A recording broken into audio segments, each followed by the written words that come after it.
Hi, this is Justin in partnership with Rolling Out Health IQ, and I'm here with Coach Steven. Coach Steven, could you please let us know kind of your background and what do you do for a living and your passion as it relates to health and wellness? Well, first things first, I just got to say thank you, Justin, for bringing me on. So I'm Coach Steven. I have been a coach now for over 16 years. I originally started in just personal training. I got my NASM's personal training certification as my first training certification while I was studying at Clark Atlanta University. I graduated from Clark Atlanta University with a biology degree.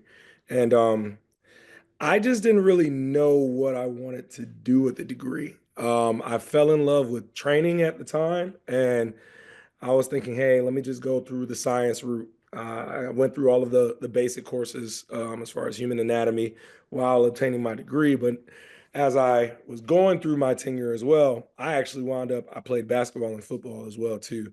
And I wound up getting hurt, not even through lifting, just playing sports. And I tore my meniscus in my left knee. And from there, I actually had to, I originally went to see a specialist. And the specialist was like, well, we could go a surgical route, but at the same time, it's not a complete tear. So I'm like, all right, so y'all don't need to cut me open. I don't want you to cut me open if you ain't got to cut me open. I want to, get back to where I need to be. So the specialist was just basically like, no, we don't necessarily need to do surgery, but what you need to do is go through like a rehab process. So I just started going down, I'm not even gonna lie. My journey started with Google. What can I do to not hurt my knees? And then literally, how do I do a rehab of meniscus? Those were like the topics that I got into. And then from there, I actually found an ad through NASM, which was just like personal training, everything like that. So I went through that coursework while I was finishing my undergrad. And ever since then, I never looked back. I will say that I'm glad that I went that route. There's a lot of different personal training certifications out there for people, and it can get like daunting. Like, hopefully, we get deeper into it, but we talk about people who might want to get into coaching and training and stuff like that. It can be sort of daunting, but I'll definitely always speak highly of NASM, especially if you're a coach or a trainer that really just wants to get a lot of information, but hey, you might not have the time to necessarily go for a degree route. They're very thorough as far as going through the science-based principles of training and then tying it in as well. So I really love their process. But after that, I got my personal training certification and I just started training people. But cool thing about training is there's, so many different routes. And I sort of just was just like, well, I like strength, but I don't really know what to do with it. Um, so I just started really focusing, on just educating people on strength training. That is how I really sort of had my niche. I've also done group fitness. I was an Orange Theory fitness coach, so I know about heart rate training, cardiovascular training. I'm very blessed, actually. I feel like my diversity. I've been a group fitness coach at Orange Theory Fitness F45 as well. I helped open the Barry's Boot Camp in Atlanta. I was actually one of the founding instructors for Barry's Boot Camp Atlanta as well. And through that process, I just sort of found the things that I really liked. And then from there, I took it into more of a strength training and a prehab rehab approach as well. So from That's there, awesome. That's awesome, yeah, man. yeah, we just That's went. a crazy like kind of way things kind of just connect, right? Right. When we So, when oh, we go ahead. start no when we start to thinking about because I know I recently went to a show, powerlifting, right? Mhm. Let's I just want to focus on that. What inspired you to get into powerlifting? Obviously, your background kind of may have Yes. led to there, and then like to that point, once you were in it, what kind of kept you motivated to be in it? That's you know what, powerlifting is definitely I hold it near and dear. I always let people know that if you just go to the gym 9 times out of 10, you have power lifted too. I always start with that. If you've done a squat, a bench, or a deadlift, you've picked up something, then you technically have power lifted. But what got me into it was I actually, after I recovered from my meniscus and I went through everything like that, I started just getting away from sports. I stopped playing basketball as much, but I was like, hey man, I really love the gym. And I really started just putting on like, hey, I just want to see how can I really increase my numbers. I'll say for me, that was like how I started. I just wanted to get stronger. And it just lied within, hey, I'm always going to do a squat. I'm always going to do a bench press, and I'm always going to do a deadlift. So for me, as I started to train, I just sort of made my training center around those three lifts over a time. Like I slowly started to wean out basketball. I used to play basketball 6 days a week.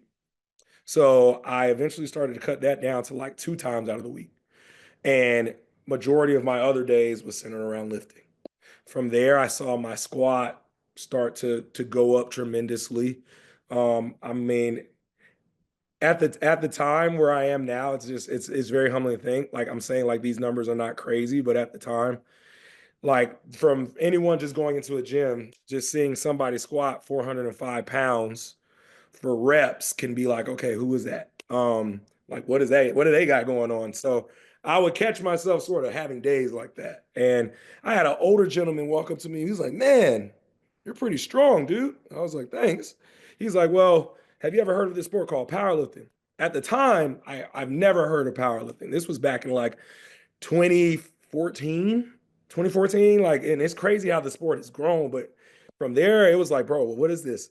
So he was like, man, I used to do all these lifts, and basically a judge will, judge you on your squat, your bench, and your deadlift. And I was like, okay, well, what do I need to do? He was like, well, it's like 3 attempts for each lift. So basically, you have your attempt where it's like your opener. That's something that you can like do on any given day. And then from there, you just keep going up until maybe you potentially PR. It's like, shoot, yeah. I get to just go put on some weight and we just go. I was like, bro, what do I need to do? So he was like, well, you can start by it, bro. You're already strong. He was like, hey, I know a couple of people if you want to get into it. And I was like, okay, well, yeah, I'd love to find a coach. And this is how this is going to be crazy. There were not a lot of coaches that looked like me. There were not a lot of coaches that looked When, like when me. you In fact, say when you say not a lot of coaches that look like you, what exactly do you mean? man, I'm gonna just be real. There were not a lot of black coaches, man. And I'm not, I'm not the type of person to just close off to knowledge. But it's always something that's very helpful if I see somebody who's also looks like me doing this. And at the time, man, it was very, very, very few. It's still few. There's more representation, but it's still few. So my first coach, her name was Becky Holcomb. And man, I'm not gonna lie, she got me strong. She got me strong. She got me strong for where I needed to be. And I wound up competing in my first powerlifting meet at the end of 2015. My first, so like my top numbers of that meet at that time was a 530-pound squat, a 364-pound bench, and a 640-pound deadlift. At the time, I mean, I got first place within my weight class. There's weight classes too. So powerlifting is also something where, hey, it's really a sport. It's not like you're just going against like, hey, I've never lifted or what should I expect? It's like it's very welcoming. I'll definitely say it's very welcoming for anybody of any type of level because they have state level meets, they have regional level meets, and for me, I was doing a state level meet. So it's like a very hey, welcome. We don't, if you've never known the rules, they tell you all the rules beforehand. If you don't know the process of how things are, they're very, very, very, very lenient on that. But I would say that's sort of how I got my process started, for sure. So to that point now, let's dive into that. Obviously, the experience in powerlifting is a beneficial one for you, but just how has powerlifting affected your life outside of the gym, right? Like and just a range of emotions, just things that have done that you know that have positively affected you.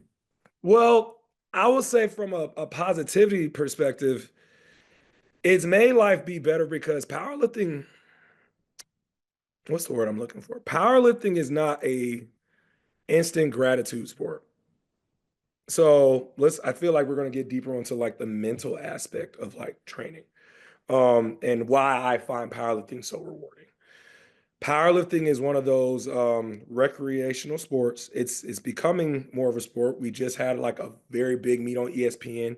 It's like right on the cusp of becoming like, hey, this is a real sport, and there are a lot of athletes that can, see, benefit from this. But for someone to look on the outside looking in, mentally, it is a very rewarding sport because powerlifting is a sport where you have to be okay with knowing that you might not be able to do something. And that is very hard for people, especially when it comes to just life, but even just tying in fitness. People want a point A to a point B. Powerlifting has, it can be that for certain people, but 9 times out of 10, you have to find a way to where you can find the small wins. And any client that I work with, I also like to preach that, especially when it comes to a fitness journey. When somebody is trying to lose, let's just say 50 pounds, I will say, hey, listen, I'm also a realist. I'm going to cater to where this version of you is, but I'm going to have to speak to you in a manner where the version of you trying to get and you want to represent needs to hear. So I will always start with that. Powerlifting didn't powerlifting actually made me be that way. I have to stay there. Like it made me have a better understanding of a process of like, you might have a bad day, and a lot of people have bad days, and people can just be like, hey, I just don't want to go do that. If you continue to have days like that, powerlifting will be a sport where you're upset because your goal is, hey, I want to get stronger. Hey, I want to hit this PR. Or for some people in powerlifting, they don't even necessarily have to do like a 1 rep max. I actually have a client. She is 73 years old. And when I say she works out with me 3 times a week, we have her squat, we have her bench, and we have her deadlift. Mind you, does she need to do what I'm doing? No, but it's a principle and a format of what powerlifting is. Wow. And when I say she's losing weight, she's lost 12 pounds. I've only been working with her for 6 months. For someone of that age, who is, as we get older too, we need to care about bone density. We need to care about, hey, strength overall. Right. Just, man, even with just us as a people, us Right. as a people, us Right. as a people, we need to just be moving. Right. And what powerlifting can do is it can also elicit a growth of just not physical, but also mental. And I like to sort of showcase that with people. Like you were at the powerlifting meet for the first time. Athletes in the back, there's more of emotional attachment from all of that training that happened. Hey, you know what you just did? You just did 300 pounds and you never thought that you could do this. But guess what? We knew you could because the training built you for this. The training got you prepared for this. So that's what I'll say powerlifting really did for me. And I love it. Like it just really, it can really make you stronger as a person. And I'm not just talking about just physical Physically. strength. Yeah. Yeah, it can bring the best out of you. When you talk about some common misconceptions, though, because I mean, everyone, Mm. almost like any sport, everybody's like, oh, you can get hurt, or I don't want to lead the witness, but like, are there any misconceptions about powerlifting that you like to dispel, particularly as it relates to stigma from the African American community and reason why folks may have some imaginary trepidations about getting into it? Yes, yes. That's a great question. Some of the common misconceptions is, and this can go for men and women, is powerlifting is going to make me huge. It's going to make me too big. It's going to make me be sluggish. It's going to make me always hurt all the time because I'm lifting heavy all the time. People just think they hear power and then lifting and then they like, hey, I got to go. Yeah, I don't want to go pick up a truck. What do I need to do that for? And that's like the big common misconception. Powerlifting is just you lifting. And the key term of what powerlifting is if I broke down that term, the power lifts are just squat, bench, and deadlift. Powerlifting in whole is just a competition of those 3 lifts.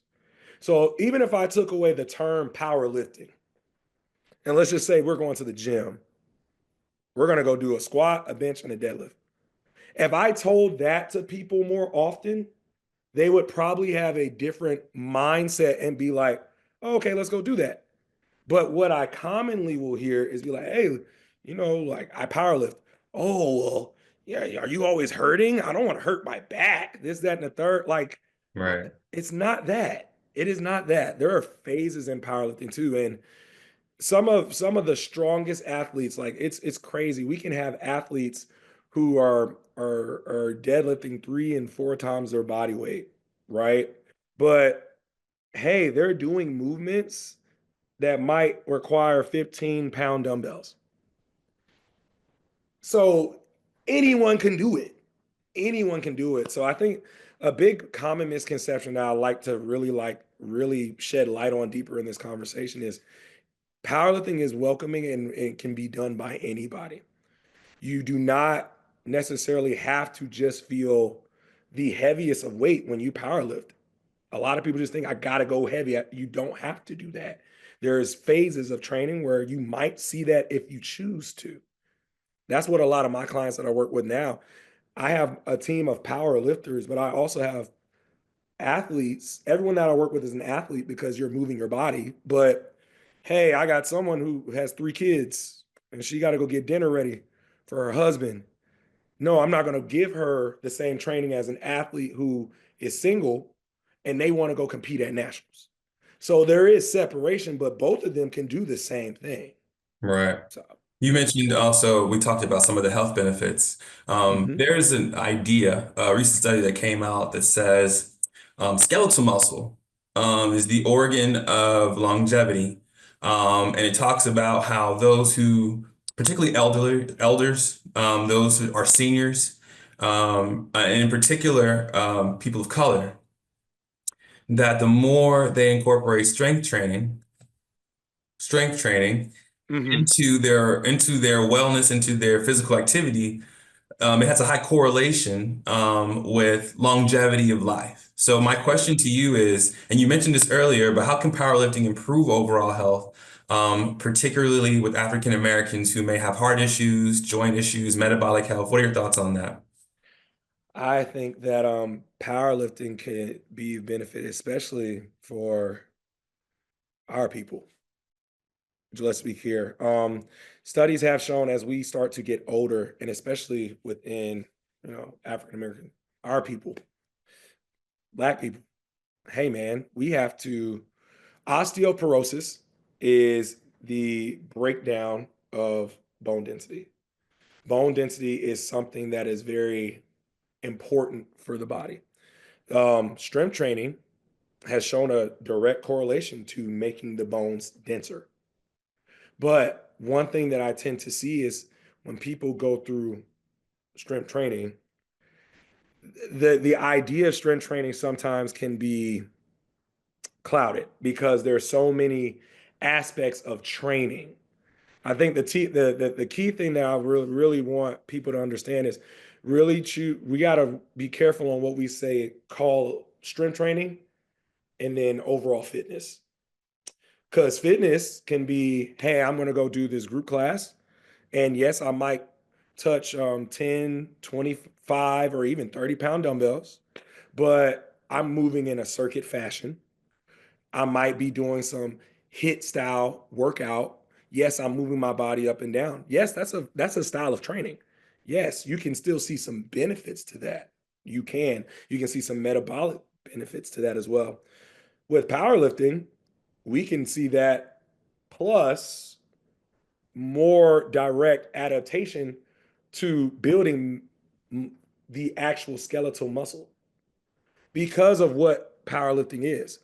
If we think about powerlifting, if I was to have a beginner just come to me and be like, okay, well, this is what a workout is going to look like. We're going to start with mobility first. Start with mobility. I think with getting into mobility and how that can also help with just making the skeletal muscle system move. A lot of people just don't stretch. There's differences. A lot of people just don't stretch. A lot of people don't like to do movements that move them a certain way. And it's okay, but we have to do that because that is a part of your training. Flexibility training is strength training. It is a strength. From there, hey, we might do, let's just say 3 sets, 5 reps. I'll make it very, very simple. 3 sets, 5 reps. Those 5 reps got to be hard. Not like the hardest. Do you need to like PR? No. But I like to teach people, hey, if you can know how to manage your body with exertion, like, hey, if I have a set of 5, I should be able to use a weight where I do my set of 5 and think that maybe I could do 2 or 3 more. If we can think like this, that is how you progress your body to go through a stress that it can recover from. That is where powerlifting has a niche. Other forms of fitness, you'll get your heart rate up, comes right back down. Right. Get your heart rate back up, come right down. Powerlifting, you sort of have like a little bit of a steady flow going on. And that also, depending on where you're training at, can just be just as more of a benefit than direct cardio itself because of what the stress is happening within the body. The body, the 100%. demand is going to be a different demand, which I like for people to really just understand. Hey, don't get away and have the common misconception can stop people from doing something. What I'm just want to really bring to people is, hey, that common misconception is what it is. It's a misconception. And if we can understand, like, hey, what is the goal of people? A lot of people's goal is they want to lose weight, they want to be healthier, they want to get stronger, they want to build lean muscle. Powerlifting does all 4 of those things when done the right way.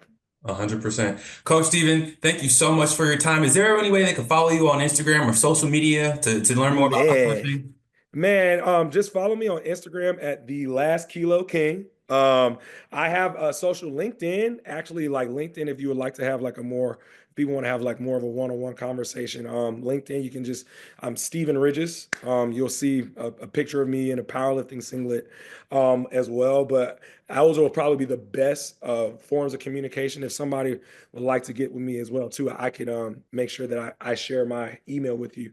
They can And email do, me at, yeah, and then and do you do we can go online from too there. as well? Is it on person? Where are you located? You're in that. Yes, so I'm located in the Atlanta metro area. The main gyms that I normally coach at, one is called Fitwit in Decatur, DNA Strength and Fueled Factory for my powerlifting. My people who want to try and get into some powerlifting or even get a little bit more advanced in barbell. I'm also a rehab specialist with the barbell as well. So I don't just get people strong. I also help people move better from point A and then build up from there. But those are the main gyms that I'm at. And then again, my Instagram is the last kilo king. Feel free to just shoot me a message. I'd love to have a conversation. Thank you so much for your time. Thank you, Justin.